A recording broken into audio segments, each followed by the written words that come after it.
भारत के एक छोटे से गांव सूरजपुर में एक किसान रहता था, रामेश्वर। उसका रंग सांवला था, माथे पर पसीने की बूंदें रहती थीं, लेकिन आंखों में हमेशा उम्मीद की चमक। रामेश्वर अपने पिता से मिली 2 बीघा जमीन पर खेती करता था। उसके परिवार में उसकी पत्नी ममता और 10 साल का बेटा सोनू था। किसान का जीवन जितना सरल दिखता था, उतना ही संघर्षों से भरा हुआ था।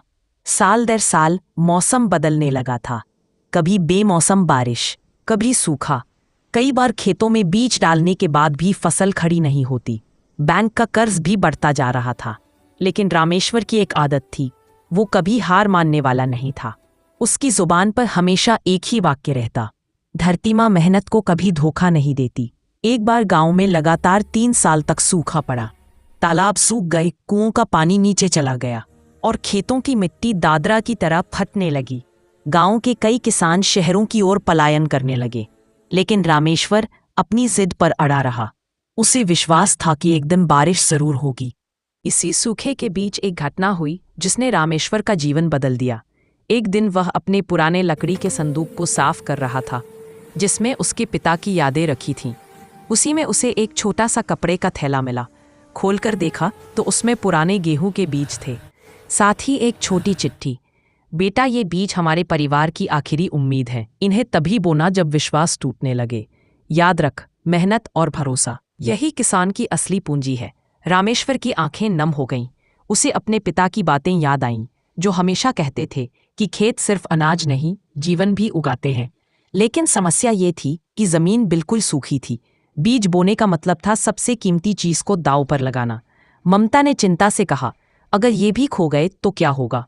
रामेश्वर ने शांत स्वर में कहा, अगर कोशिश ही न की तो जिंदगी हारी हुई है। हम हारकर नहीं, लड़कर आगे बढ़ेंगे। अगले ही दिन उसने पूरे गांव के सामने अकेले अपने खेत में हल चलाया।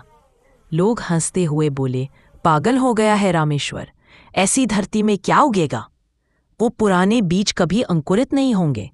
लेकिन रामेश्वर का विश्वास मिट्टी से भी ज्यादा मजबूत था। उसने उन आखिरी बीजों को पूरे मन से जमीन में बो दिया। रोज सुबह अपने खेत में जाता, सूखी हवा में भी मिट्टी को सहलाता, ऐसे जैसे कोई माँ अपने भूखे बच्चे को दिलासा दे रही हो। दिन बीतते गए, आकाश में बादल का नाम तक नहीं। ममता की आंखों में चिंता और गांव वालों की बातों में ताने बढ़ते गए। लेकिन रामेश्वर रोज की तरह खेत में जाता, मिट्टी उठाकर सूंघता और फुसफुसाता, एक दिन तुम हरी जरूर होगी। फिर एक रात चमत्कार हुआ। आसमान अचानक काला हो गया, तेज हवा चली और दूर बिजली चमकी। थोड़ी देर में बादलों की गर्जना के साथ जोरदार बारिश शुरू हो गई। धरती ने जैसे राहत की सांस ली। रामेश्वर भीगते हुए खेत पहुंच गया और मिट्टी को हाथ में लेकर अपने पिता को याद करते हुए रो पड़ा। इन दिन लगातार बारिश हुई।